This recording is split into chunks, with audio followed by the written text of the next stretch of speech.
इस वीडियो को पूरा देखने वाले बहुत कम लोग होंगे, क्योंकि ज्यादातर लोग सच देखना नहीं चाहते।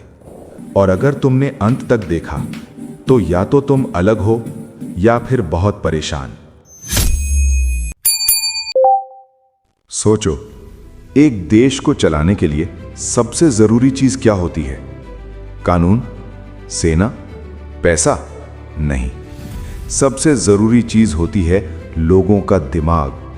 क्योंकि जिस देश के लोगों का दिमाग कंट्रोल में आ गया, उस देश को ना तो जीतने के लिए युद्ध चाहिए, ना ही शासन के लिए ज्यादा ताकत। सेना सीमा बचाती है, कानून कागज पर चलता है, पैसा हाथ बदलता रहता है, लेकिन दिमाग अगर एक बार किसी के कब्जे में चला गया तो इंसान खुद ही अपने लिए जंजीरें बना लेता है। यही वजह है कि इतिहास में सबसे खतरनाक शासक वो नहीं थे जिनके पास सबसे बड़ी सेना थी। सबसे खतरनाक वो थे जिनके पास लोगों की सोच थी। जिस दिन किसी नेता ने लोगों के दिमाग पर कब्जा कर लिया, उस दिन उसे कुर्सी के लिए लड़ने की जरूरत नहीं पड़ती। कुर्सी खुद चलकर उसके पास आ जाती है। इतिहास उठाकर देखो, हर तानाशाह, हर महान कहलाया गया नेता सिर्फ ताकत से ऊपर नहीं पहुंचा। वो पहुंचा क्योंकि उसने लोगों को ऐसा सोचने पर मजबूर कर दिया जैसा वो चाहता था। एक नेता कभी खुलकर ये नहीं कहता कि उसे सत्ता चाहिए। वो कहता है, मुझे देश बचाना है, मुझे धर्म बचाना है, मुझे संस्कृति बचानी है, मुझे तुम्हारा सम्मान बचाना है। क्योंकि वो जानता है कि इंसान अपने लिए नहीं मरता, लेकिन किसी बड़े नाम, बड़े झंडे, बड़े विचार और बड़े सपने के लिए आसानी से मर जाता है। यही डार्क साइकोलॉजी का पहला नियम है। भावनाओं को जगाओ ताकि दिमाग सो जाए। जब इंसान भावनाओं में बहता है तो वो तर्क नहीं करता, तुलना नहीं करता, सवाल नहीं करता, वो सिर्फ महसूस करता है। और जो इंसान महसूस करता है वो आदेश मानता है। नेता सबसे पहले जनता को समस्या नहीं दिखाता, वो दुश्मन दिखाता है। क्योंकि समस्या समझने में समय लगता है, धैर्य लगता है, दिमाग लगता है, लेकिन दुश्मन तुरंत गुस्सा पैदा करता है। और गुस्से में इंसान सच और झूठ में फर्क नहीं करता। भीड़ कभी तथ्यों से नहीं चलती, भीड़ चलती है डर से और गर्व से।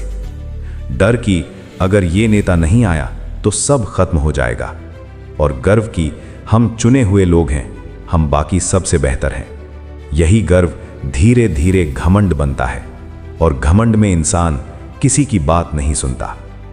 नेता जनता से कहता है, तुम गरीब नहीं हो, तुम्हें गरीब बनाया गया है। तुम बेरोजगार नहीं हो, तुम्हारी नौकरी कोई और खा रहा है।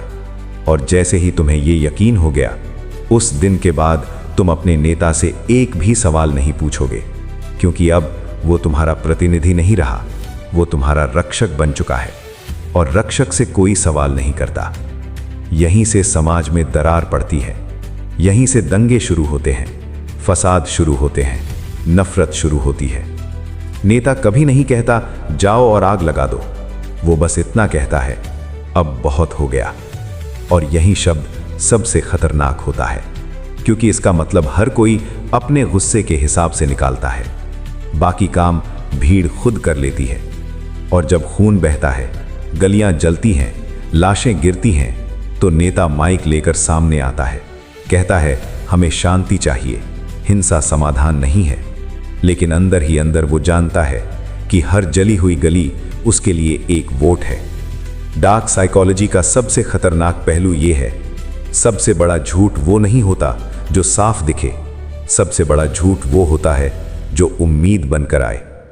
नेता जनता से कहता है, थोड़ा सब्र करो, आज दर्द है लेकिन कल सुनहरा होगा। और जनता अपनी जिंदगी हमेशा कल पर टाल देती है। कल नौकरी मिलेगी, कल इंसाफ मिलेगा, कल सिस्टम बदलेगा, लेकिन कुर्सी आज चाहिए, अभी चाहिए। डार्क साइकोलॉजी का एक गहरा सच ये भी है, जो इंसान भविष्य में जीने लगता है, उसे वर्तमान में आसानी से लूटा जा सकता है, क्योंकि वो आज की लूट देख ही नहीं रहा। नेता जानता है, अगर लोग आपस में लड़ते रहेंगे तो वो उससे कभी नहीं लड़ेंगे। इसलिए जनता को आपस में बांटना सत्ता की सबसे पुरानी चाल है। धर्म के नाम पर, जाति के नाम पर, भाषा के नाम पर, इलाके के नाम पर। और जब इंसान अपनी पहचान को सबसे ऊपर रखता है तो वो अपनी भूख भूल जाता है। यही वजह है कि लोग भाषण पर ताली बजाते हैं लेकिन घर जाकर खाली प्लेट में खाते हैं। नेता जनता को सशक्त नहीं बनाता, वो उन्हें निर्भर बनाता है। डर पर निर्भर, आशा पर निर्भर, गुस्से पर निर्भर।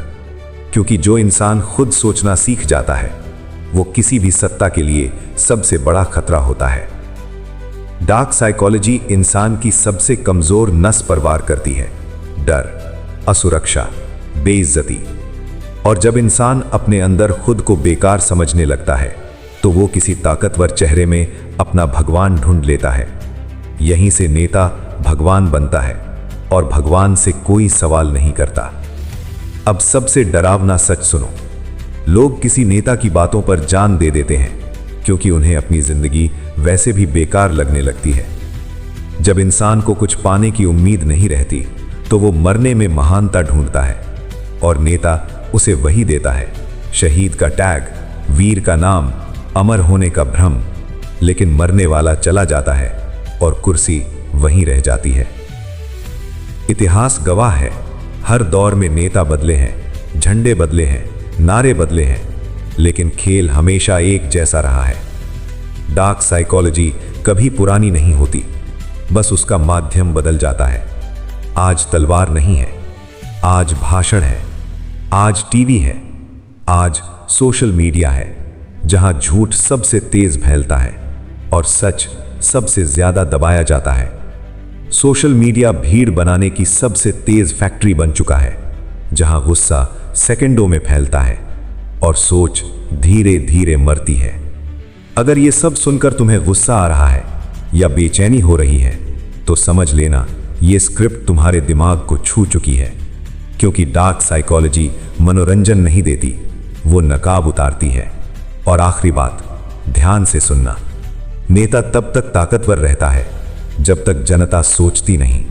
जिस दिन तुम सवाल पूछने लगे उस दिन किसी को दंगा कराने की हिम्मत नहीं होगी। उस दिन कुर्सी हिलने लगेगी और शायद उसी दिन असली आजादी शुरू होगी।